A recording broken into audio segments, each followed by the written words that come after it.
My name's Paul Bestall. This is Mysteries and Monsters on the Paranormal UK Radio Network.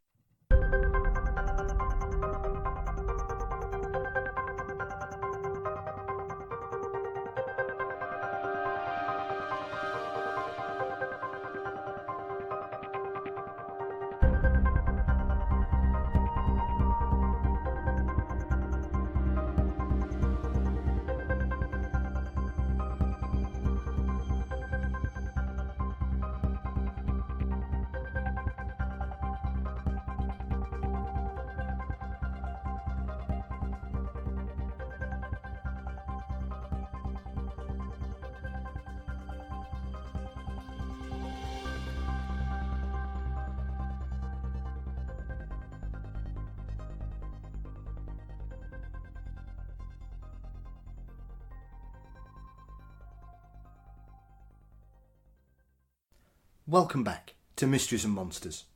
Firstly, I hope all our American listeners have had a fantastic Thanksgiving with your loved ones. I trust you put all your leftovers outside for Bigfoot to enjoy as usual.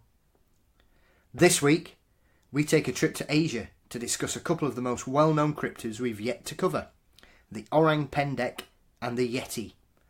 Joining me once again to cover these wonderful creatures is world-famous cryptozoologist Richard Freeman. Richard returns to the show to discuss both creatures, on which he has been on expeditions to attempt to prove their existence, and we cover Richard's first-hand accounts from eyewitnesses in both Sumatra and Nepal, and also when he was stalked by a tiger. We also touch on the stories of the Vietnamese Rock Apes, monstrous snakes, man-eating crocodiles, Yowies, lake monsters, and Richard's upcoming plans for next year. Before we join Richard, don't forget you can follow us on Facebook, Instagram, Twitter, and subscribe to the channel on YouTube. You can also support us on Patreon for $1 a month, and please leave us a nice review on your podcast app to help the show grow and find more listeners just like you. You can always drop us a line too at mysteriesandmonsters@gmail.com with any guest suggestions or if you want to hear a certain show. Now, Richard Freeman talks hominids. This week, we are delighted to welcome back British cryptozoologist, researcher, investigator and author Richard Freeman. Richard has a vast experience of investigations around the world, most notably searching for both the thylacine and the Orang Pendek of Sumatra. It is this creature that many in the cryptid field feel is possibly the closest to being discovered since stories first appeared over 100 years ago. This is not to say that people believe this animal is an undiscovered hominid, but more likely to be a member of the ape family, possibly related to the orangutan, that has avoided detection due to the inaccessibility of the area it is most notably seen in.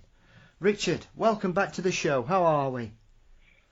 I'm fine, thanks. Thanks for having me back. Nice to be here. Hey, you're very welcome. So as we've discussed occasionally online, as we chat now and again, the Orang Pendek is probably one of the most requested subjects I've had since I started the show, primarily because I think it's seen as scientifically one of the most valid cryptids, if you can use that term, that's out there. So what was it that drew your attention to it, first of all, Richard? Because you've kind of spent the best part of 20 years out and about and over in Sumatra looking for this creature.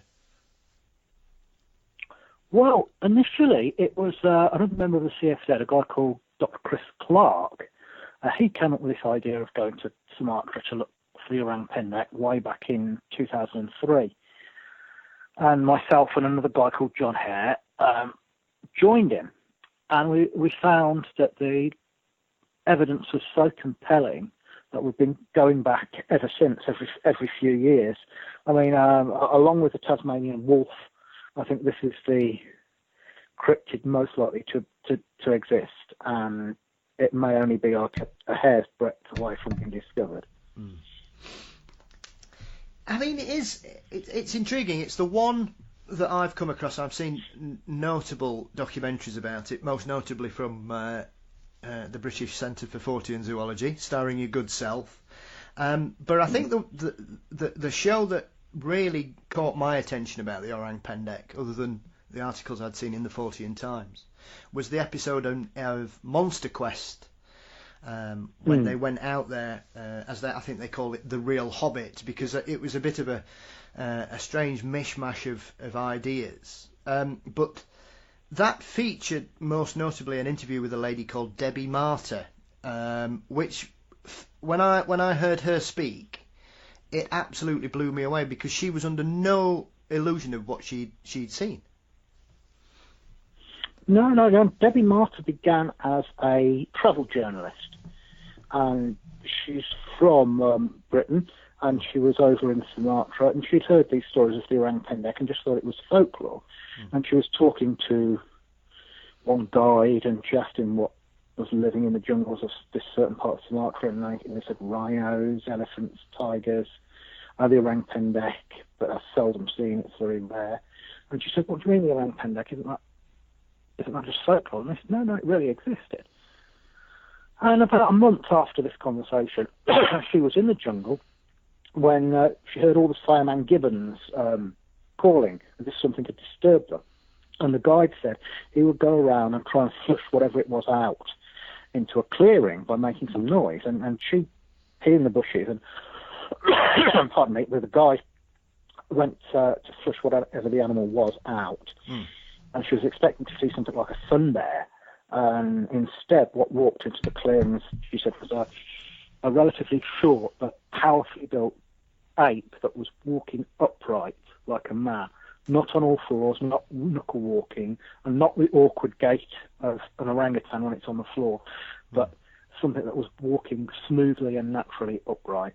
And since then she'd seen it several times again. And now she stayed in Indonesia, and she's now at the head of the Indonesian Tiger Conservation Group. But she's had multiple sightings. She's had about, I think, 4 sightings, 2 of them fairly close, others a bit further off in the jungle. The key parallel here, I think, Richard, is not necessarily a direct parallel, of course, but do you think that science has taken the Orang Pendek more seriously because of the discovery of Homo floresiensis? I think it was, of all of the mystery primates, it's the one that's been taken the most serious. And it was even before that, it was looked on more kindly than, shall we say, things like Bigfoot. I think it's the area in which it lives. Where we go, Kerinci Sablat National Park is, the size of a small country. It's the size of Wales. Dense jungle, dense mountain jungle, cloud forest, where something like that could really exist.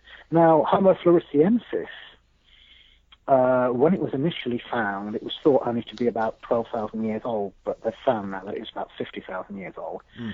But the fossils were in exquisite condition.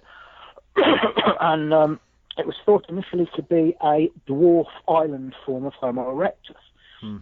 But more recently, Australian paleontologists have looked at it, and they say that it's much more closely related to another hominin, another African hominin called Homo habilis. Now, since that time, there have been other fossil hominids in the Homo habilis lineage that have been discovered. Homo lutzenensis has just been discovered in the Philippines, which seems to have been very similar to Homo floresiensis. And there are 2 unnamed species from Red Deer Cave in China that also seem to have an affinity with Homo habilis, and these haven't been given a name yet, but they apparently were only 10,000 years old, which was the blink of an eye in evolutionary terms, these 2 from China, which means that Homo habilis, also left Africa and had its own lineage right the way, halfway around the world, which begs the question, what other descendants and relatives did it have, and what else was or is out there? The Orang Pendek itself is unlikely to be closely related to it, though. The structure of the foot, and I've seen and cast footprints of this thing, and handprints, is not that of a hominin, it's that of an ape.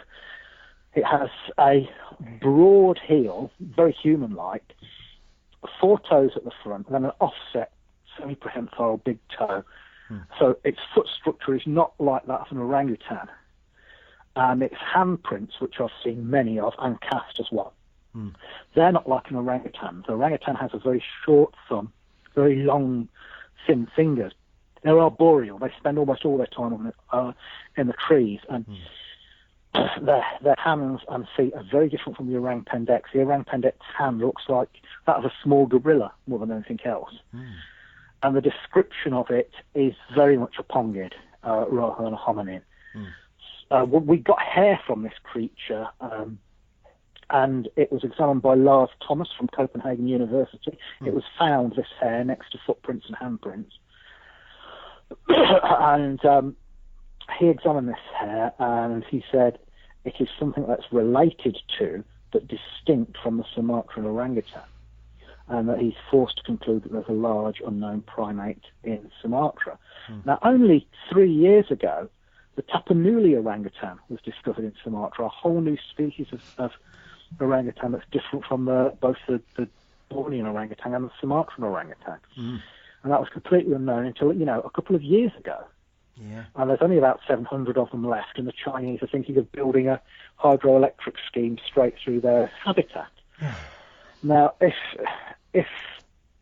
a third species of an orangutan can exist, what's stopping a fourth species, perhaps adapted to a terrestrial ground-dwelling existence, being out there as well? And that's what I think Orang Pendek is. It's the fourth extant species of orangutan, but this one, it has much darker fur, it lives on the forest floor, and it walks upright like a man. I mean, it is unusual as well, because I know those that poo-poo this kind of these theories and eyewitness reports, Richard, will always say, "Oh, well, these people, these simple native people, they're just misunderstanding. It's an orangutan, even though it's the descriptions, the colour doesn't match straight away, and it doesn't look like an orangutan." But the most striking thing is it seems to have a more sort of human kind of behaviour, because I know a lot of the early witnesses from sort of the 1920s, when the stories were first being collected, would say they would see it on the edge of farmland near forest edges. Oh yes, yeah. Orangutans are arboreal. They spend almost all their time in the trees. They very rarely come down. When they do, they move around on all fours, except for the male Sumatran orangutan, which walks upright. But it has this very bizarre gait, because it walks on the edges of its feet, and it's got these great long arms which it lifts up, and it has this odd sort of clumsy waddling gait, totally unlike the Orang Pendek. Now, the Orang Pendek is most often seen not in deep jungle, but in this area called the Garden, which is a sort of semi-cultivated area between cultivated land and the jungle proper. And that's not surprising, because it's coming in there to exploit human food sources. And we've had, a number of reports, one of them smashing its way into a shed to steal sugarcane, and they'll come and dig up potatoes and fruit and stuff as well. So most of them the sightings are in this semi-cultivated area.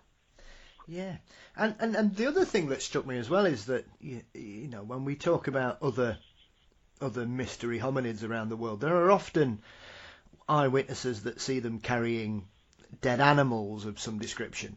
But the Orang Pendek seems quite unique in the fact that it tends to be seen to be stealing vegetation above anything else. I can't think of a witness report that refers to seeing it with any kind of dead animal as a food source, Richard. Well, there are reports of them tearing into rotting logs to get insect larvae. There's quite a few reports of that. And the most footprints and handprints I've seen are around dead trees and dead logs. When I was last there, we found masses of handprints and footprints around these areas. There have been reports of it wading into water to get mollusks, and even using a stick to spear fish with. But we know that orangutans do that anyway. Orangutans have been seen doing that. Yes. Just sharpening up a stick with their teeth and then using it as a spear. And there are some very old reports from the early part of the 20th century of them feeding on dead rhino that had been captured in pit traps, that had fallen into pit traps set by natives and died, and then they've exploited the carrier. But the bulk of their diet is certainly vegetation. Yeah. There are also, in many of the accounts, the witnesses are struck by how powerful their upper body seems to be, Richard, which is also quite distinct in regards to the normal animals that are out there as well. That's something else that kind of separates it.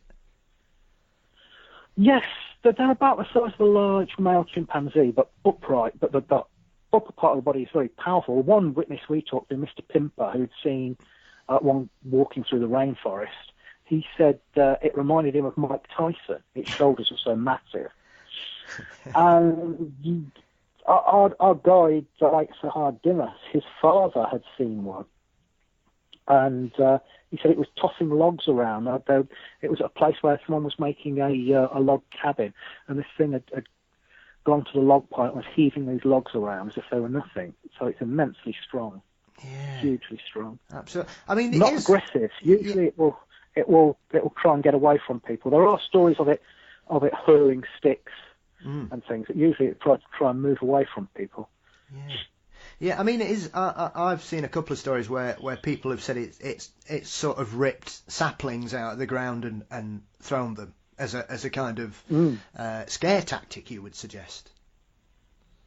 Yeah, well, lots of apes do that. Lots of apes will rip up vegetation and shake vegetation. There was one story we heard about a poacher who trapped one in a snare, and he tried to prod at it with his spear, and it smashed the spear and roared at him. And it scared him so much he fainted, and by the time he got up, it had freed itself from the snare and cleared off. Goodness me, I've never heard that. God, I mean, that's something as well, because, you know, this is the other aspect of this area, Richard, is the jungle is a dangerous place in Sumatra. I mean, you know, with the greatest respect, you've got tigers there. I've been stalked by a tiger. Last time I was there, we generally concentrate on an area called Gunung Tujuh, the Lake of Seven Peaks, which is a lake in the caldera of an extinct volcano. It's up in the mountains. It gets very cold at night, and it's a very damp jungle. And there's only really one place to camp around there. There's a small beach where you can camp, and the rest, the jungle goes straight up to the water. We had a big tent there, and we lit a fire, and it was on the last night of my last expedition. And there's a little narrow path that leads off into the jungle. And that night, I had the creepiest feeling of being watched. All the hairs on the back of my neck stood up. And I knew that there was something watching us from along that trail into the jungle. I knew there was something there. And I mentioned this to the others on the expedition. And then in the morning, when we were breaking camp, I went along this little trail with one of the natives, and we saw fresh tiger tracks. They hadn't been there the night before, the day before rather, and the tiger had come down that night and followed us down to the camp, but had stopped when it seen the fire. The fire's what stopped it coming into the camp. I mean, I suppose that's both terrifying and incredibly exhilarating as well. It was, yes, yeah. And our guide, who's sadly now dead, he was a tiger shaman for his tribe.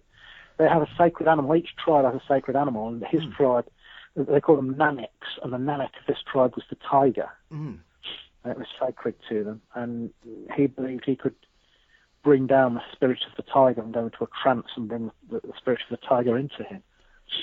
But the thing about the Orang Pendek is it has no spiritual connotations for the people. It's just another animal. Now, the tiger that does exist, we know it exists, that has spiritual connotations. They'll tell all sorts of tales about the tiger. You're not supposed to go naked in a jungle because it will anger the tiger. Yeah. And if you're cooking rice in a pot, you never take the rice straight from the pot. You ladle it out. You don't take it out with your hands because that will anger the tiger. And there's all sorts of all sorts of protocol you have to have in the jungle, as not to anger the tiger. But the Orang Pendek was nothing like that about the Orang Pendek. No spiritual belief attached to it at all. Which, to be fair then, Richard, would kind of give credence to the fact that as far as the peoples of the area are concerned, it's another species of person, another type of ape. As far as they're concerned, it's a real thing. They look on it as an ape. They look on it as an animal, an ape. Mm-hmm. There was one person who saw one in an old graveyard once. There was an old graveyard in the jungle. I mean, it's been built over now, and that part of the jungle has been cut down. This was years ago. And he saw one stand up from behind a gravestone. And at first he thought it was a ghost. They call them Hantu, I think, ghosts in the local language. He thought it was a ghost. And then he realised it was an animal. It was the Orang Pendek. But at first, when he saw it stand up from behind a gravestone, he thought it was a ghost. Yeah. I mean, when was the last time you were out there, Richard? How long ago was your last expedition? Oh, that would have been 2015, I think, if memory serves. Mm. Around about then, yeah.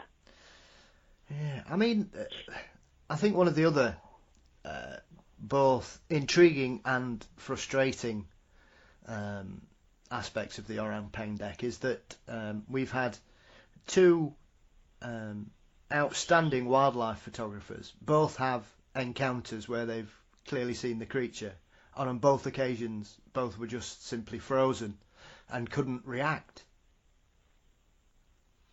Yeah, because I was gobsmacked. Jeremy Holden saw it.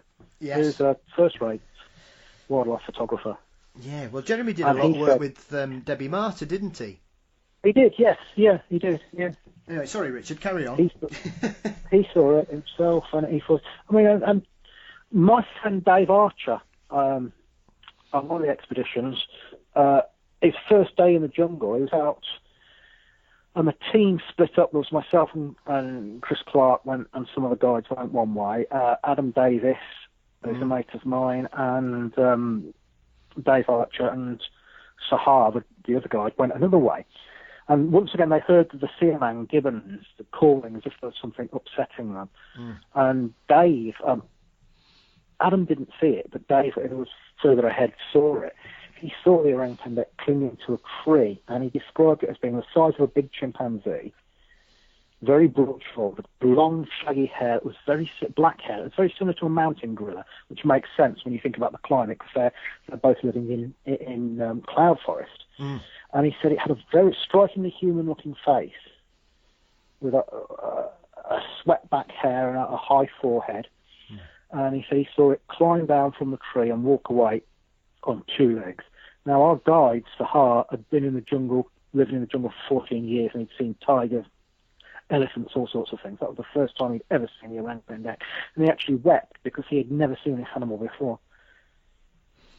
I mean, it must. I mean, it's one of those things as well, Richard. I think it's one of those creatures where there are certain... When you hear certain witnesses and you listen to them and the way they talk about it, there are certain cases, whether it's Bigfoot or the Yowie or the Yeti or the Orang Pendek, there is always the stories that and accounts that seem to me to be more believable are the ones where there seems to be a real emotional reaction from the person describing what they saw and their experience. It's as though it's changed them. Oh, definitely, yeah. Yeah, the last time I was there, we got together, there must have been about 30 people. We got 30 witnesses together, and they'd come from all over the area to this particular village to talk to us. Mm. I mean, they were not getting any reward for this. They were just wanting to tell their story. And some had just seen the footprints, but quite a few of them had seen the creature. And they were all just describing this barrel-chested, short, dark fur, generally dark grey or black fur, this creature with a very human-looking face. And most of them were very alarmed when they'd seen it because, they were not expecting to stumble on something like this. But all of their stories dovetailed, and there was no exaggeration in any of it. Mm. And these people don't really have a reason to lie. Yeah. I mean, it always annoys me how sort of Western skeptics will always think that naked people will lie and they'll just tell you what you want to know because they want to get something. Yes. I mean, I've only ever come across that once, and that was in West Africa. Mm.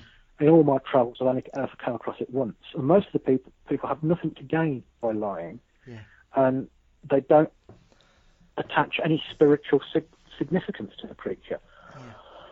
Yeah. Yeah, I mean, skeptics. Go on, They'll Richard. just sit in there. They'll just sit at their desks and in front of their laptops and spout absolute drivel without ever going to these places and looking for themselves. And they'll cherry pick things as well to support their cult, as it were. Because I think skepticism is very like a religious cult. Mm. Yeah, It's a system of belief. Yeah, I mean, it's interesting how you say to that. Me, this thing. Go on, Richard. It's not a matter of belief. It's a matter of evidence. And when I look at all these sightings, when I look at tracks, and I've worked with great apes. I've worked closely with all the known great apes. I know what their tracks look like. Mm. I know what the tracks of a sun bear looks like, and a tapir, and all the other. When I see these tracks and handprints of something I know is unknown to science, when we get the hair that is examined and it's shown to be from an unknown primate, and all these witnesses, it's simpler that there's an unknown primate. Yeah. If you use Occam's razor, it's simpler that it's an unknown primate. And Adam Davis got some hair as well, and it was examined by a gentleman in Australia, another expert in mammal hair. His name completely escapes me now, but he was the guy the police consulted on the dingo baby case, where the poor woman was locked up for murdering her baby, and it was actually a dingo that took the baby. Yes. Azalea, the baby was called. Yes, if you remember the case. Oh, yeah. It's legend in the film as well. Yeah, he looked at the hair that Adam got, and he said, "This is a new primate. It's a primate." He came to much the same conclusions as Lars Thomas. They prepared a paper between them for the magazine Nature. And the editor of Nature said, I really wanted to put this in, but it's been vetoed by other people because it's too controversial, because this is a large animal. If it had been a new species of mouse, there would have been no problem. Now, what an insane way for science to work. That's like fundamentalist religion. That makes no logical sense whatsoever. Yeah, absolutely. Well, you get that in certain aspects of science. I remember the other year, Richard, I heard a physicist talking about the possibility of aliens and life on other planets, and he just basically said, well, we've discovered everything we need to know. And I was just like, how can you have that attitude as a scientist? Your job is to smash that barrier down. That's what Einstein did. This is that the fundamental principles of science are built on proving people wrong, are they not? Yeah, and like, a theoretical physicist, right, can write a scientific paper on a particle that no one has ever seen. It's just inferred from the behaviour of the particles around it. And that's fine. Yeah. If a zoologist writes a paper on a new species of animal that thousands of people have seen, but we haven't got a type specimen yet, then he's the heretic. Yeah. He's the the pariah. He's the madman.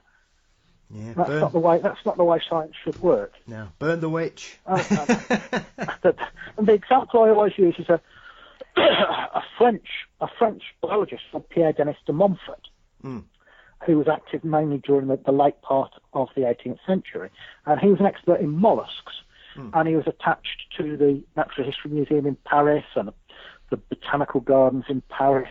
And he wrote many books on mollusks, and he was sent on expeditions as far afield as Egypt, which, back then was quite an undertaking. And he was like one of the most celebrated biologists in Europe, this guy, Pierre Denis de Montfort. And then he got talking to whalers from Nantucket who had settled in Paris, and they told him stories about sucker marks being found on sperm whales and dying sperm whales vomiting up these huge tentacles. And he looked into this, and he talked to other captains who said that their boats had been attacked by enormous squid. Mm. And he came to the conclusion that the kraken of Norse mythology was based on a huge species of squid unknown to science. Mm. And because he postulated this, he became a scientific pariah. Yeah. He lost his position, lost his job. It ended up selling seashells, collecting seashells and selling them for a pittance, and died of starvation in a Parisian gutter in 1820. Now, a few decades later, I think it was 1857, the first giant squid was captured. Mm. He was right all along, but he's been forgotten by history. Yeah. And, his name is just lost to the ages. And he was the guy, I call him the prophet of the kraken, because he prophesied the existence of the giant squid. And his name really needs to be rehabilitated, and he needs the recognition. The recognition, that he deserves. Yeah, I mean, rather than being either forgotten or thought of as a madman. It is interesting, like you say, Richard, that these kind of things occur, because I mean, I was channel hopping on Saturday night and came across the new series of Extinct or Alive with Forrest Gallant, whose grandfather famously was the first Western scientist to catalogue the oh goodness me, the fish found off the coast of Madagascar. Coelacanth. Hey, dearie me, I'll be having words with my brain later for forgetting that fact. And it was the one where they went to the Galapagos Islands, and he literally, within about a day of being there, rediscovered this tortoise that had only ever once been seen 112 years ago, and he found it. Boom. There it is. Yeah, enormous, absolutely enormous. Species of iguana. As well, we just found a new species of iguana over there, a great big thing about a metre long. Yeah. We had the deer last week as well, that deer that was extinct 30 years ago. It's been rediscovered in rude health. Oh, the little chaperone, yeah. Beautiful. And it's got little fangs as well, which made me chuckle. Such a cute yet vicious-looking creature. Well, things like the Tasmanian wolf. I've been over there, I've been over there 3 times now looking at the Tasmanian wolf, and I've spoken to a government licensed shooter who goes out killing the feral cats. He's seen it twice. Yep. An old ex-logger who saw it in the 50s, and his son had seen it just a year before. A guy that ran an arboretum who'd seen it with his wife in a car, and there was another car that stopped and saw the thing as well. And the whole of the west side of the island is virtual wilderness. Tasmania itself is about the size of Ireland, and the whole of the west side of it is forests and mountains. And when you get a village, they're tiny. They're more like hamlets. The towns are like villages, and there's only 2 big cities, Launceston and Hobart. Yep. And they're like a very small British city. There's less than 500,000 people live in Tasmania. Yeah. And the continued existence of the Tasmanian wolf has also been predicted by a computer program. Professor Henry Nicks wrote a computer program called BioClim.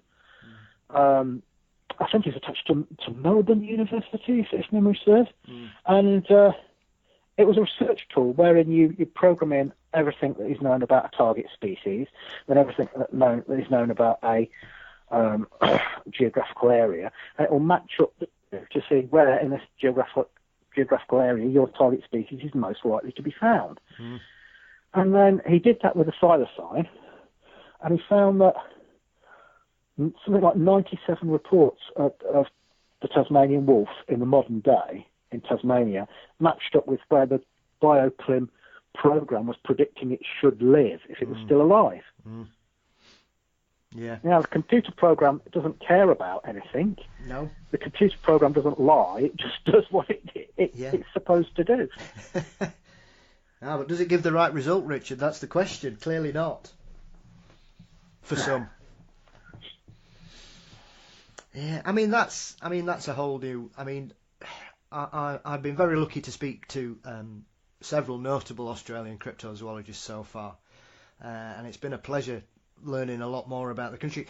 But it amazes me, Richard. I think a lot of people don't appreciate firstly, how big and remote Australia is. And the same goes for Tasmania, like you say, because, people see... I'm not really sure what people's perception of Australia is, because they don't seem to understand anything about 2,000 miles of nothing in the middle of it. Mm. Yeah, we've got most of the big cities in Australia, they're around the coast. Yeah, absolutely. You go inland, there's nothing. You've got the Blue Mountains, wilderness there, you've got the Central Desert. Yeah, Northern Up the Territory. north, you've got the swamps. Yeah. It's mystifying. But, I mean, that in itself, that's one of the things that I give the Yowie a lot of credence in regards to that, because of the remoteness of Australia in comparison to the size of the place and the population. And it's the same with Tasmania. I mean, they called it Van Diemen's Land for a reason.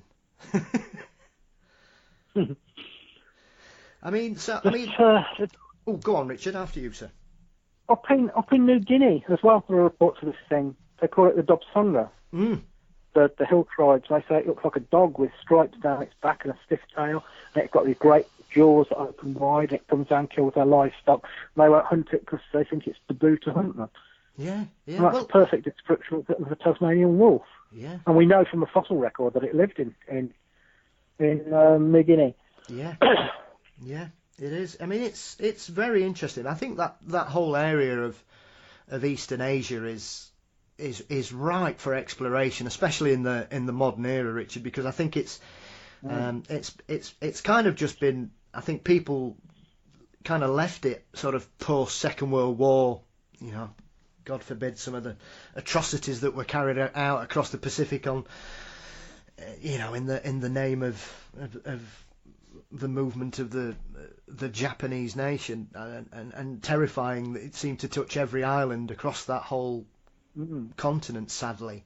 But it leads me towards another intriguing cryptid, which has always mystified me, which is the rock ape of Vietnam, primarily because it's just a very odd story that seems to parallel a lot of hominid stories from other parts of the world.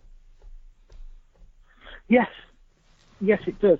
Now, most of these reports were from American GIs who were, fighting for their life in jungles. These were young men with no experience who were terrified.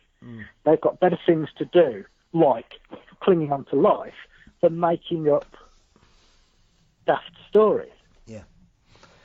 And these things, what they call them rock apes, because they said oftentimes they'd hurl rocks at the GIs. And they seem to range in size from about 5 feet up to 7 feet. And they had this mainly ginger, but sometimes dark fur.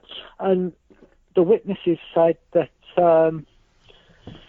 they looked like orangutans, but they were upright, and they moved like men, upright on their hind legs. I think the thing that's always made me chuckle about this as well is that on first sort of witness sightings on both sides, they assumed it was the other side mucking about or trying to frighten them. Yeah. Yeah, I mean, both sides saw it. The Viet Cong saw it as well. Yeah, because I think that's where where it started to be taken slightly more seriously than like a tall tale from like you say. I mean, if anybody doesn't know just how tough it was for soldiers in the Vietnam War, I suggest anybody watch a couple of documentaries that don't hold any punches, because it was an absolutely brutal place to be, a terrifying situation for any young man. I wouldn't want to be in any war. I wouldn't want to be in any war, but the two that make my blood run cold are World War One in the trenches and Vietnam. Yes. Yeah, absolutely. And there's a guy called Greg P.J. Jorgensen who was over there, and he said that in one case there was a patrol in 1969. He was witness to that. It was caught off guard by enemy fire, and the men all sort of hit the deck and lay in the vegetation, and they heard the sound of something approaching. And at first they thought it was one of the Viet Cong. It looked like a man when it came into view. When they saw it was this muscular, 7-foot-tall, ape-like creature covered in reddish hair, and it moved fast through the jungle. It got winged by the crossfire and it stumbled, but then it went on again. And they were so frightened that they fled and leaving their guns. So to leave the guns, they must have been, really frightened. And they said when they moved into a more secure area, and that night they were terrified by this screaming noise in the jungle. Mm. And when they investigated the next day, they found a member of the Viet Cong who had been torn apart by some kind of an animal. So whether that was the same creature or not, who knows? Yeah. I mean, it is interesting as well, because often people... The thing about this is as well, Richard, it's quite interesting because the American witnesses don't describe it as, it's a Bigfoot. They called it an ape, which may, that's... a rock ape. Yeah, that... Because of course, let's not forget the Vietnam War was, 65 to 74, 75, I think they finally called it quits. God knows what the reasons were for 10 years waste, so much life wasted across all sides. But it just seems to be unusual because obviously during that period you had the explosion of Bigfoot in America. So a sceptical view would say, well, surely they were just saying, we've seen their Bigfoot. But nobody uses that term in any of the reports I've looked at that have come out about it, Richard. Nobody uses the term an Asian Bigfoot, other than sort of modern retellings of the story. It's not in the witness accounts. They call it an ape. Mm. Which I think just gives it a bit more credence, because, and especially I think the Vietnamese had a name for it. Was it the Batatut? Or something like that. I think that's one of the. That's what it's called, Malaya. In Vietnam, it's called the Ngung Roy, the forest man. Yeah. Forest person, isn't it, or some forest man or something? Yeah. Yeah. Yeah, it's an yeah. intriguing... I mean, there was a guy who was the ministry, worked for as an agent of the Ministry of Propaganda back in the war, called Ngo Hoang, and then in later days, he went and investigated this thing. This creature in the forest, and on one of these trips, he says we were able to discover these forest men in about 1950 in an area in the vicinity of the Chubai mountain chain, and he said the footprint of the forest man leaves behind is about 1.5 times as big as that of a normal man. The big toe is slightly separated from the others.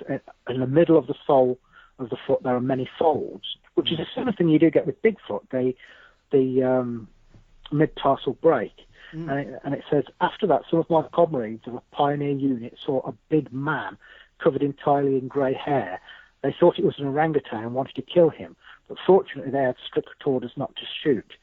That's why this man could escape. My comrades told me that he could run very fast as only a foraged creature, but no man could run. So there were sightings on both sides, you see. Yeah. The other thing as well, which I always found quite striking about these reports, Richard, is that in the majority of cases I've seen, the creature seems completely unfazed that it's run across a group of people. It doesn't react. In the normal, we tend to, Bigfoot tends to run off. People, whenever we see hominids or whatever, I mean, there's a few occasions where Yowies have gone, all right, I'm going to scare you half to death here. But these guys in the Vietnam area seem like, well, here I am. What do you think to that? Yeah, bang rocks. Some of them, there was one case and there was a whole group of them. There was a larger black one and some smaller ginger-coloured ones. There was like a whole tribe of them. Were coming out are whipping rocks at the GIs. I mean, it's bad enough dealing with the war going on without that stumbling across that, Richard, I would suggest. Yeah. I mean, and we've got to remember as well. Now we're getting fossil and DNA stuff that's backing this up, because in recent years, not only have we had Homo floresiensis, and now Homo luzonensis from the Philippines, and these new ones from China, and the Siberian species, the Denisovans, or however you like to call it. Yeah, which were much bigger than we thought. They were only known from toe bones and finger bones. Now they found a jaw. Yeah. They're much bigger than Homo erectus, these things. Yeah. In Nepal as well, Richard, haven't they? In Nepal, yeah. And we've also got genetic evidence when they've looked at groups of people. And, we've got something like 4% Neanderthal in us. All people, all non-black Africans have got at least 4% Neanderthal in us. The Denisovans have also added to certain populations as well. But there are other populations, particularly around New Guinea and that sort of area, that seems to have other markers, genetic markers on them, and the inference is that they come from other, as yet undiscovered hominids. We haven't even got the bones of them yet. They've just left their genetic markers. Yeah. So there's at least 2 of those. So we've got this sort of family tree that's becoming more like a tangled bush of these things. And I'd be amazed if some of these weren't surviving today. Indeed, the biologist Henry G. said that if someday somebody brings evidence that one of these things is surviving in somewhere like Sumatra or Vietnam, I would be delighted, but not in the least bit surprised. I think now we've got. Go on, Richard. We've got more evidence now that there was a guy called Mark Evans, and a couple of years ago he took a expedition to hunt for the Yeti in Bhutan, and they took samples of water from a lake in the mountains to look for eDNA, environmental DNA, and they found, amongst other things, a species of wild sheep that was unknown from the area at the time, but also the eDNA from a primate that shared 99% of its genetic makeup with human beings. So it's more closely related to a human than a chimpanzee is. Yeah. Now, the French geneticist, Dr. Eva Bellarmine, who worked on this, I contacted her, and she said she hasn't had the time and the money to follow this up. And the company she used to work for, she thinks they've still got the samples. I'm trying to get a guy called Tom Gilbert and his team from the University of Copenhagen interested in examining these. But it seems like whenever we get some evidence, the skeptics are always saying, oh, where's the evidence? Why don't you give us evidence? When we find evidence like this, which should have the scientific world on fire, no one's interested. It's left. Oh, we haven't got the time or the money to do this. It's just either disposed of or left somewhere, which is insanity. It is. I mean, it seems to have, I seem to come across a story every sort of 2 months, Richard, where a new species of dinosaur's been discovered in a drawer, because somebody's gone, oh yeah, it's just that, and they've just left it. And that, for me, it just astounds me that we can keep finding. We have evidence of species that are just stuffed away in drawers all around the world. It's mental. Now, have you heard of the story of Zayna? Is that the alleged Russian? Who was held captive? Yeah. Now, the story goes that about 1850, in an area of the Caucasus Mountains that's now in Georgia, an almasty, a female almasty, was captured. That's just the wild man of the Caucasus Mountains. Yeah. And she was said to be black-skinned with reddish-black hair, 6'9", long pendulous breasts, massively muscular, flat 8-right nose, thick brow ridge, big powerful jaws and teeth. And she was taken to a farm where she tamed down fairly quickly, but she would never speak. If they tried to keep her indoors, she just slept profusely. So they built a sort of stockade for her outside, which she slept in. And she would do menial tasks around the farm because she was so strong. She could carry bags of flour about and things like that. And she learned to grind corn.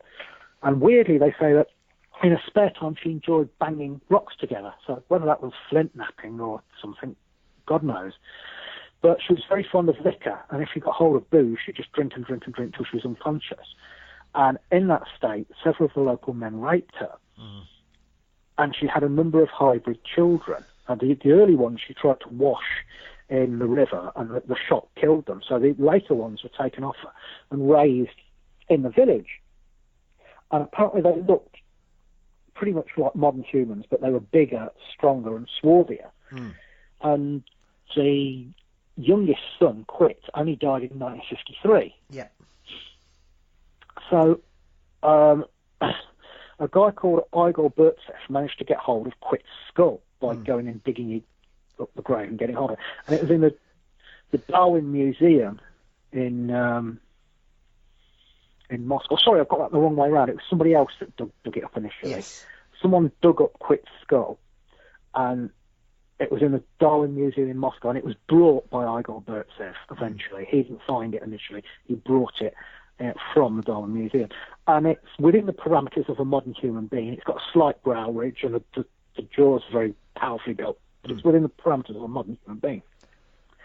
But Professor Brian Sykes did some work on a couple of teeth that were sent to him. Now, Sykes had this thing where he perfected a new way of isolating DNA, and he was asking for hair from Bigfoot, Yeti, other creatures.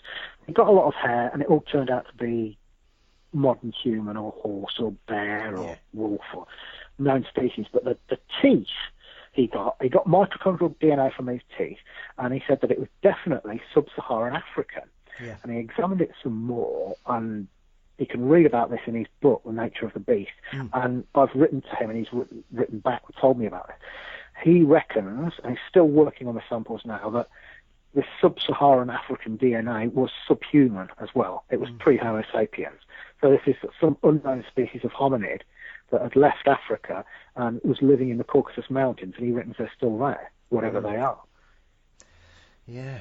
I mean, it's an intriguing story. It's probably one of the better hominid stories from the old Eastern Bloc, I think, as well, Richard, because it's like, as you say, that there was a living relative into fairly recent time. So luckily, because Sykes came across that because he was part of the team with Mark Evans that did the Yeti test, wasn't it? Because he was looking for the samples in all three. I think they did one on the Yeti, one on Bigfoot.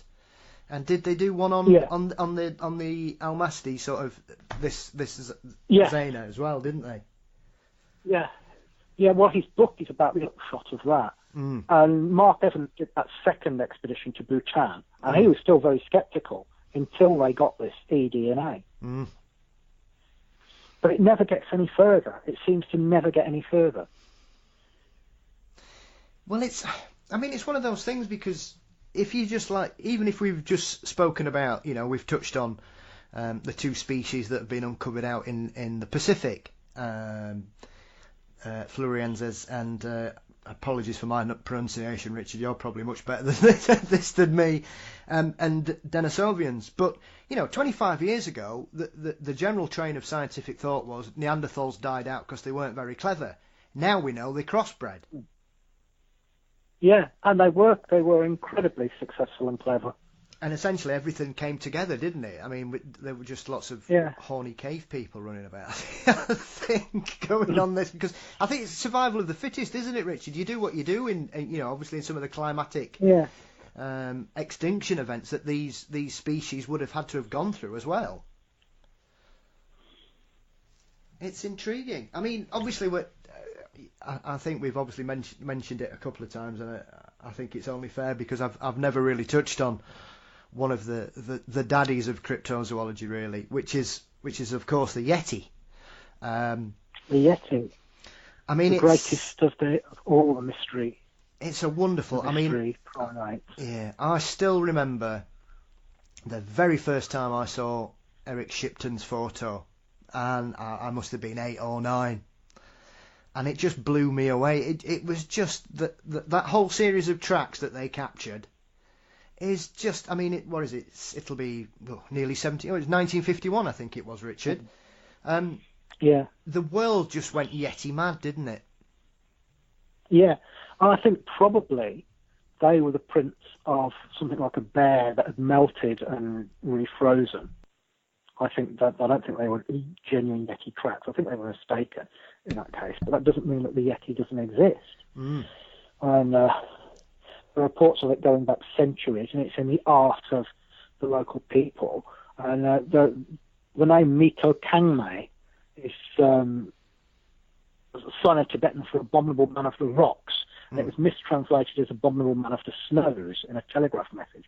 And that's where we get the false idea of the Yeti being white. Mm. The Yes. Yeti is generally described as being black or brown, occasionally auburn. I think there's only 2 reports of white Yetis in the whole of known literature about it. As far as I know, there's only 2 reports of a white Yeti. The Yeti is generally black. And the term Yeti actually is Tibetan for rock beast. The interesting thing is that there's supposed to be 3 distinct types. There's the Zute, which is the big one, 8 to 10 feet tall, dark hair, leaving massive man-like footprints. That's the one we think of when we think of the Yeti. Then there's the Mete, which is more man-sized, has more gingery hair, and it can walk on 2 legs, but also lope along on all 4. And it seems to have a more divergent big toe. Then there's the third type, the Tailima. I think I'm pronouncing it right. It's a Tailima, which is very like the Orang Pendek. But it's very small. It's only about 3 or 4 feet tall, and it lives in the more lowland forest. But all of these creatures are forest animals. You won't get them, lingering above the snow line very long because there's nothing there for them to eat. Yeah, I mean, they've got to be supported. Yeah, sorry. Yeah, go on, Richard. Yeah, I mean, as far back, the pre-Buddhist Himalayan people spoke of this huge, vastly strong, hairy, man-like beast of the forest. And they said it would use rocks as weapons, and it would make a whistling sound. And all of those things are backed up by modern sightings. Mm. I think the thing with the Yeti is, Richard, like you've just touched on there. Yeah. I think the problem we have is that a lot of people, when they've gone looking for the Yeti, they've gone above the snow line, like you say, but common sense would tell us that that's an impossible climate for anything to exist. It's it's beyond the realms of possibility that any kind of primate could be existing in an environment that harsh. It has to eat, as you refer to. You can't be digging up frozen ground. I mean, what's it going to do? Suck on old grass? Yeah, and the Russians took all of these things so seriously they had permission to look for it. And there's a guy called Boris Prozhnev who wrote about wild men over a huge swathe of Asia. And the Centre for 14th Zoology are going to be publishing his book for the first time. There's only ever about 200 or 300 copies done in Russian, and we've got the right to print it for the first time in English. So it's going to be coming out probably next year, the CSZ version, for the first time ever. But I've gone through this book. I've sort of proofed it, and there's lots of sightings that never made it to the West that were investigated by the Russians, and it's the first time we're going to be hearing about them.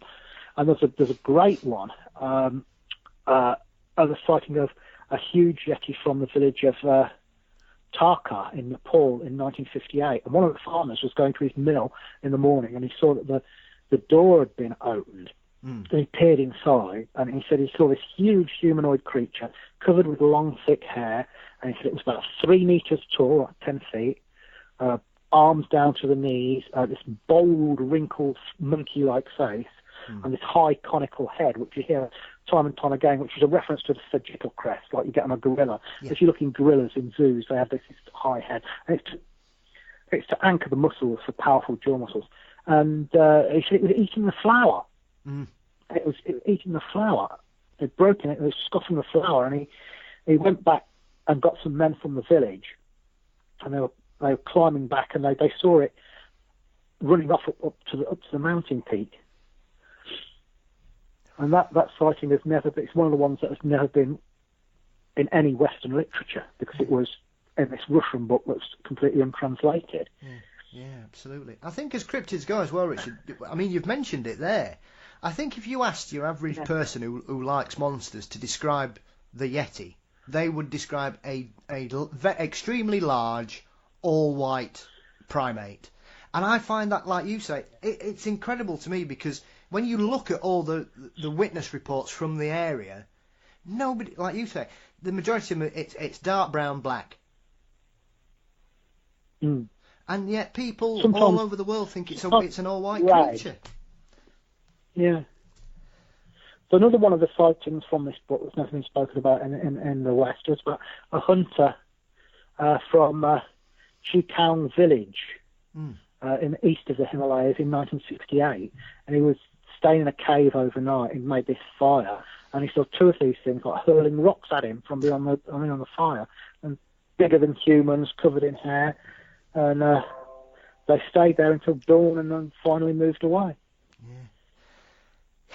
I mean, it's a wonderful story as well, and it's so weird how many people have got involved in it. And I spoke to one of the Four Horsemen, Peter Byrne, about this, and because I never realised that's how he got into it.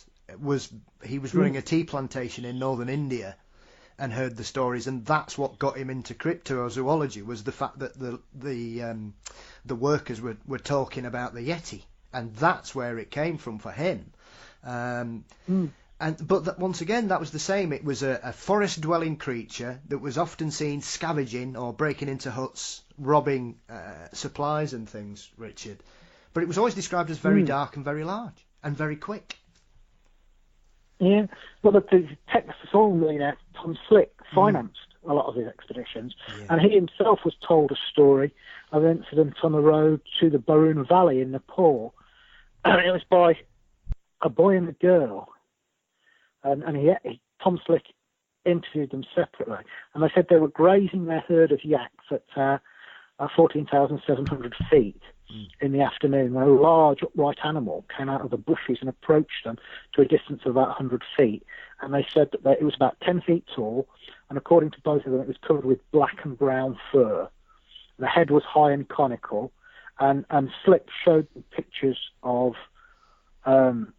various reconstructions of prehistoric men and apes, and and they said that it had similarities to an orangutan in some ways, but they picked either the prehistoric men or reconstructions of other people's sightings of the Yeti as the thing closest to it. They completely rejected bears and monkeys and other animals. And they said it just disappeared back into the forest. But they found one of the yaks with its neck broken. And these things, they eat plants, but they also take meat as well. They'll grab a yak and twist its neck and break it, or they'll hurl down rocks and crack a yak's skull and carry off the yak and eat it. So they're omnivorous. And a biological twin would really be the brown bear. Anything that a brown bear eats, the Yeti can eat as well. Yeah, I mean, that alone is try staggering, Richard. Yeah, people who try and say that witnesses are seeing brown bears or the Asian black bear, it's a non-starter. It's like trying to fit a square peg into a round hole, because bears have this long snout, they have their ears on the top of their head, which the Yeti doesn't have. It has a flat gorilla-like face with the ears at the side. The Yeti has massive shoulders, whereas the bear has a quadruped.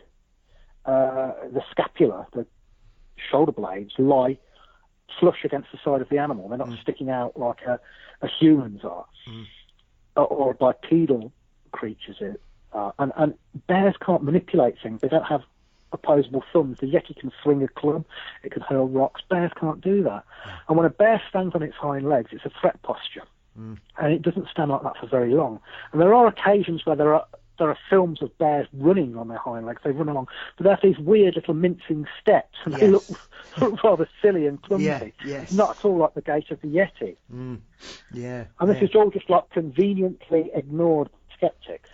Well, that goes back to what you were touching on in regards to how the witnesses are sometimes viewed, and the other thing I was going to mention when you touched on that, the disregard for the witnesses, because what do these people know? That essentially a kind of intellectual snobbery, Richard. It's the same with the Macaulay Mbembe in Africa, because those people clearly know exactly what's in their environment, and every time they've been tested, they always go towards a dinosaur. But they're always described as being idiots. There is that unspoken disrespect for them because of where they are in the world, I think. Well, one of the things interesting was one of the cases that interested me most is of the Remy van Leider, who was a Belgian fighter pilot in World War II, decorated, medals and everything. And he became a charter pilot in the Congo, and he was flying over Katanga in the Congo. And he goes over a clearing in the jungle, and out of this hole in the ground comes an immense snake. It's dark green, paler underneath, at least 50 feet long, and when the plane went over, it reared up and tried to strike at the plane, and he said the head alone was about 3 feet long by 2 feet wide, very horse-like in shape, and he went back over again, and his photographer snapped a shot of it. Yeah. And this is a guy who was a fighter pilot, and he said, I'm used to estimating the size of things from the air, and he was quite low down. This thing was at least 50 foot. Yeah. I mean, he was quite honest about that when it happened as well, Richard. And I know after he left the Belgian Air Force, he ended up becoming quite a high-ranking government official. So clearly, his experience and his knowledge and because he was a decorated war hero as well. He was taken completely seriously, and I know that picture has been analysed, and nobody can say it's not an authentic picture, and they think his dimensions are probably correct. That's terrifying. What reason has he got to lie either? He's a charter pilot. Yeah, it loses What's going to make up a story of a giant snake? That's going to do nothing for his business. It's going to ruin you, Richard. We know that too well. And then there's a case of Bill O'Chee, who was an Australian senator. He was a politician, and this could have killed his career. He came out and said that as a boy, he was one of a number of scouts that had been at this camp in the Australian bush, and they'd seen a Yowie. And he said this thing was huge. It was about 3 meters tall. It was covered in long, shaggy hair. He said it reminded him more of anything than Chewbacca out of Star Wars, but much more bulky because of this long hair. And they said it was like displaying, like tearing up vegetation and doing this threat display. And the guy that owned the camp seemed very frightened of it, as if he'd seen it before. And they went out, some of them went out to try and find it, and some of them stayed back at the camp. And they said that the thing had doubled round and was following them. And they saw it, I think, over a period of about 2 days. And when they got back, Bill was going to write this thing up for the school magazine, and the headmaster vetoed it, so he went to the press and told the press about it. Now, admitting that in later life, when you're a politician, could bloody kill you. Kill your career, couldn't it? Absolutely. I mean, the Yowie, there's, and I'm sure you're aware of it, the YouTube channel Dean Harrison runs, the Yowie Hunters. Yeah. Some of the witness accounts he has on there, you can hear their voices trembling. It's out of all the cryptids, it seems the one who seems to enjoy terrifying innocent members of the public more than any other, Richard. It really does like to put the willies up people. And it's Tony Healy telling me about one case where one of these things looked through the window of a car, and the guy was shitting himself. Absolutely terrified. Yeah. The witness account for the Yowie that made me think, there's something in this, was they were interviewing a guy somewhere, I've forgotten where he lived. He lived down in Queensland somewhere, I can't remember exactly where. And this guy was 6'10". He was a Hell's Angel, Richard. He was massive. And he came face to face with one in his backyard, and his voice was trembling when he was telling the story. And I thought, this guy, I don't think there's any man on earth that would probably intimidate this guy, right? And he was absolutely petrified by this experience. It was incredible listening to him, hear him talk. Yeah. Well, some people think they use infrasound to frighten people. Because we know that tigers can do that. They can freeze their prey by using very low frequency growls. And it's found that gorillas, recently there's a discovery that gorillas can do it. Yeah, I mean, there are a couple of there are well-known examples of creatures using that kind of freeze effect, isn't it? Sperm whales use sound to stun giant squid. Yeah. When they prey on giant squid. Yeah. It's a remarkable. I think it's just one of those wonderful things, Richard, that we think we know, as we mentioned earlier. Sometimes people seem to think that there's nothing left to discover, but I think the last few years alone have taught us that we seem to be learning new aspects to the animal kingdom in ways that we probably never even considered. Absolutely, yeah. I mean, for decades I've been saying if there's anything in Loch Ness or these other deep lakes like Loch Morar or the Irish lakes, if there's anything there, it's going to be a huge eel. And what do? They go up there, they do this DNA test on the water, and they find masses and masses and masses of eel DNA. It is the strange thing. I'm of the camp that if there are lake monsters, I don't think any exist in this country. However, a giant eel would be monstrous. You know, I'm not disregarding that. It wouldn't be a monster, but in comparison to say some of the places in the Great Lakes in America and Canada, I think there's more chance of something odd being out there than there is over here, personally. Well, a 30-foot eel could have your arm off or your leg off. Hey, I was talking to a guy. There was a spate of sightings in Windermere, and we went up to talk to these people in Windermere who'd seen various things. I mean, one of the witnesses, it sounded like he'd seen a swimming deer. Another one sounded like a Wells catfish, but others sounded like very big eels. And one guy we talked to on the way up, the guy in Manchester, and his name was Mark, and he said, all the way back in 1959, he had seen one of these things, and he said he was 19 at the time, and every year they'd go on a sailing trip, him and his mates, to Lake Windermere, and they'd take a sailing boat along Lake Windermere, and they'd done it many times. And he said this particular time, 1959, something drew up against the boat. And they all saw it, and they said they couldn't see the head and they couldn't see the end of the tail. They just saw the midsection of it. And they said it was like tubular, greenish grey with a texture like old weather-beaten leather, old wrinkled leather like you get on an old sofa. And they said it was moving side to side. And his description was of a huge eel. And he said when he got to the campsite, they asked the guy at the campsite, have you got anything like the Loch Ness Monster living in here? And the guy gave him such a look that he said none of them ever mentioned it again until all these years later. And there were all these new sightings. Yeah. And this guy, he was just like matter-of-factly, and he says, I've never told anybody after that because people thought I was an idiot until all these new sightings came out. Yeah. And this guy, he's got nothing to grind. He's gaining nothing from it. And there's loads of sightings in Ireland of these things. There's sightings of them crawling across the land, these huge eels. One of the most intriguing, it comes from a place called Drewston House in County Meath in Ireland, and it was owned by a family called the McVeighs. And in 1907, Major McVeigh, who'd been serving in India, he came home on leave.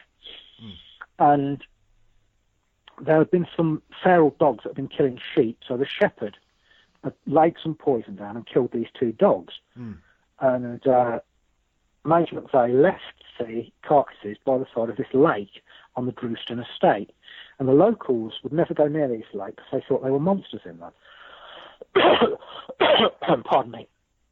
And Major McVeigh got up in the morning intending to get rid of these two dogs.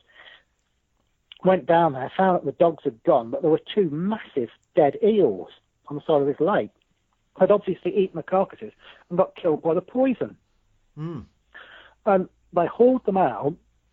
One of them was 12 foot long and one was 10 foot long. Now, the European eel is usually about 3 foot long. Yeah.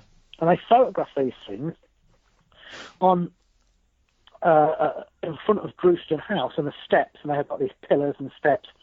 And apparently this photograph was framed and kept at Drewston House, and Major McVeigh, kept it in his living room, and he'd take it down to the pub, down to the local pub, if anybody disbelieved him. Yeah. If anyone said you're a liar, he'd take this. But they emigrated to Australia, the McVeigh family, and it's now a missionary training centre, Drewston House. And I contacted the guy that runs it now, and he says, I've heard the story, but I've never seen the photograph, and I don't know what's happened to it. So I'm currently trying to get hold of it, and I'm asking expat communities in Australia, if they know anybody called McVeigh, who are Irish expats, they might have this photograph and not realise just how important it is. Yeah. Just what an amazing piece of scientific evidence it might be. Absolutely. It'd be gathering dust in somebody's attic, hopefully, Richard. Yeah, I mean, Yes, eels are vicious creatures as well, Richard. It wouldn't surprise me. I mean, there are numerous. I wouldn't recommend watching some of them, but there are numerous videos where people come a cropper when they meet, eels that are about between 10 and 8 feet long, and they go, I'm not bothered how to, these are 6 foot divers. These are experienced people. They don't care. They'll have a go. Yeah. 2004, there was a Canadian tourists who say that they saw an eel in the shallows at Loch Ness that was about 25 feet long. Yeah. It makes more sense than a surviving plesiosaur. Yeah, well, yeah, of course. And like you say, I think the one thing a lot of people don't realise about eels is that they can come ashore if they fancy it. Yeah, they can move for miles across land. There are several species. I mean, catfish are one of them. There's a Chinese, is it a snakehead? And they are renowned for just getting up and walking to the nearest. They can smell fresh water supplies, and America is unfortunately suffering another infestation of these creatures where it's a basically kill on sight policy for those. Horrible things. Yeah, but they've got one hell of a bite on them as well. Yeah. So, what's next for you, Richard? What's in the pipeline? Obviously, you released your latest book in May this year, so I hope that's continued to do well for you this year. Yeah, no, my new book is out, which is called Adventures in Cryptozoology Volume 1. It was going to be a single volume, but there was too much of it, so it had to be split into 2 volumes. Volume 2 is out next autumn, in about a year's time. But Volume 1, you can get it from Amazon, Adventures in Cryptozoology. That's got lots of information on lake and sea serpents and mystery apes and other primates and other types of strange creature around the world. And in the second volume, I'll be looking at possible surviving creatures that were thought to be extinct, like the Tasmanian wolf and other things as well, and giant creatures like huge crocodiles and the giant anaconda, which of course is an infamous creature from South America. And I've been over there looking for that, the giant anaconda, and I've heard a story from a tribal chief, our guide over there, Damon Corrie, was is an Arawak clan tribal elder, tribal chief, and he said some of the hunters told him a story of an anaconda so vast that they ran away from it in a place called Corona Falls. And when he asked them how long it was, they pointed to a fallen tree, and they said it was crawling over a dead tree like that, and its head protruded over one end and its tail over the other, so it was well over 40 feet long. And there are stories of anaconda, in the depths of the Amazon, anywhere from 40 to 60 feet. That's a tube of muscle, 60 feet long, with teeth at one end. And because they live in water and they don't lay eggs, the females give birth to live young. They've broken this link with the land so they can stay in water, buoyed up, getting bigger and bigger and bigger. And if they're undisturbed in the right areas, they could get immensely big. But the gauchos used to call them the Manatora, the bull killer, because they said they would drag down full-grown bulls and horses and constrict them and swallow them whole. So that's one of the things I'm kind of covering in Volume 2. But Volume 1 covers things like the Yeti and modern-day sightings of dragon-like creatures and the Orang Pendek and things like the Beast of Jardavon, all sorts of things. But it's Adventures in Cryptozoology Volume 1 is out now. And, of course, the Mongolian death worm, which is a creature I went hunting for back in 2005.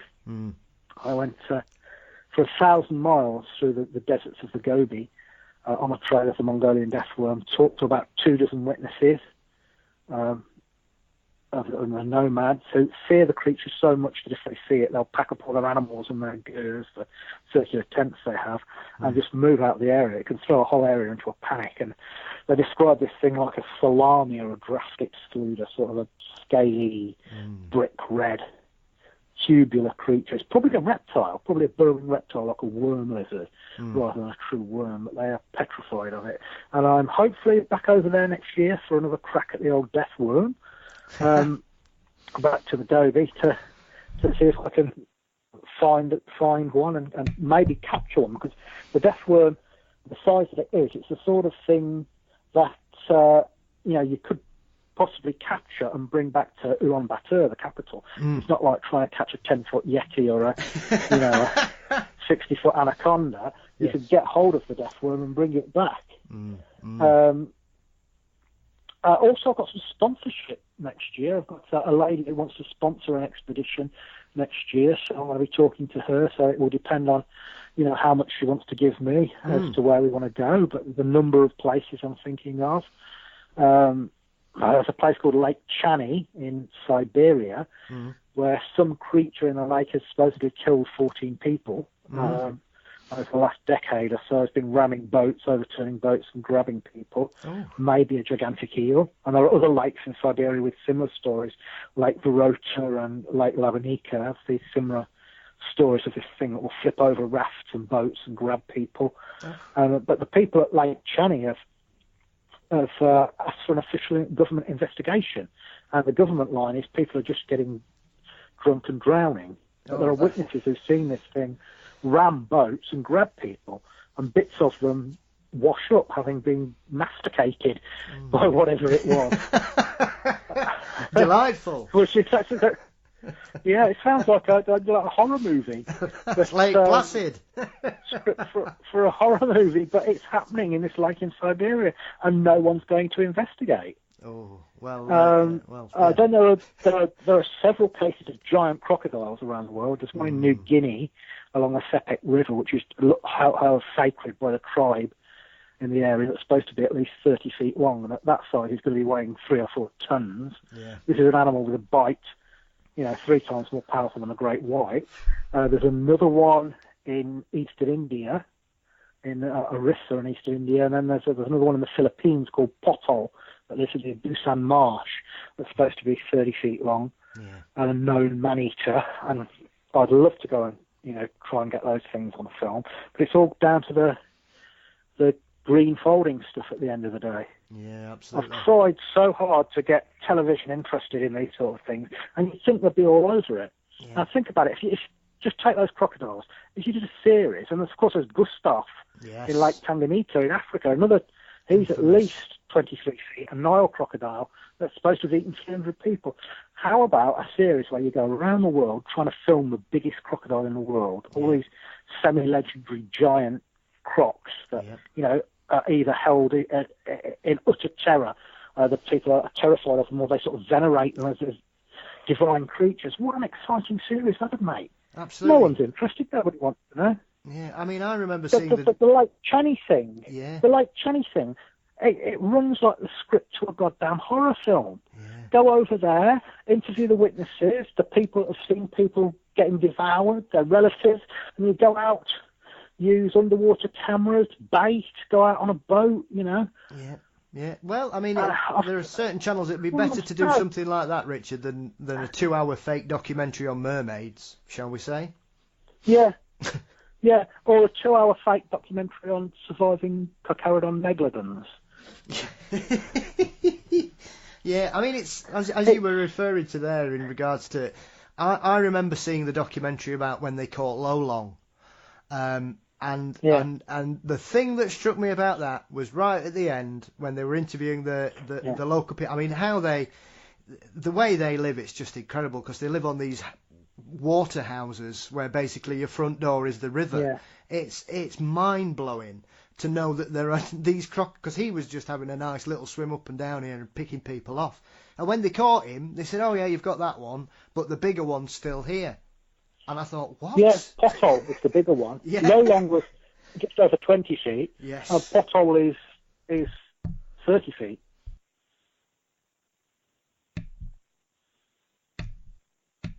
Lolong alone was just incredible to see that creature. It was mesmerising, Yeah. Richard. So, I mean, and I remember seeing a programme about Gustav, and good Lord.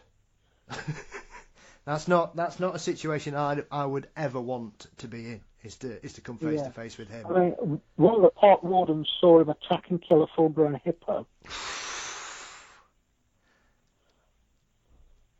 Good Lord. I mean, so imagine what he could do to a boat. Yeah, well, the hippos that is one of those. It's a pub quiz question. It's the most dangerous animal in Africa. Everybody always says, compared to mosquitoes and snakes. I'm sure kill more, but it's probably the creature that most people don't realise is as dangerous as it is. Richard, I've heard some horrific stories of people coming face to face with hippos, and for something to be able to take one of them down, that's some doing. Yeah, I mean, there are very few things that could take out a hippo. A white rhinoceros would be able to gore one to death, or an elephant, but apart from that. But this crocodile is so massive, apparently it just tore the throat from the hippo. Dearie me. Well, I think that should terrify everybody enough that we should leave it there, Richard. I think. Yeah. So where can everybody keep up to date with what you're up to and things, Richard? As you've mentioned, the book's available on Amazon, isn't it? The latest one. Yeah. The website is the Centre for Fortean Zoology. That's www.cfz.org.uk. I'm on Richard at cfz.org.uk. That's my. If anyone wants to ask questions, that's my email. I'm always looking for sponsorship for any of these things, if anybody out there fancies sponsoring an expedition. And as I say, if you want to buy my book, all the money is siphoned back into the next monster hunt. So that's Adventures in Cryptozoology Volume 1. You can get it on Amazon, and you can order it from most of the bookshops and probably most crap bookshops as well.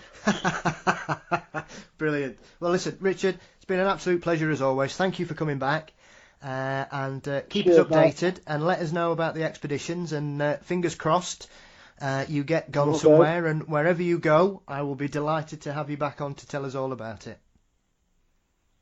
Cheers, mate. Thanks for having us. You're welcome. Take care, Richard. Bye-bye. Cheers, mate. Bye-bye.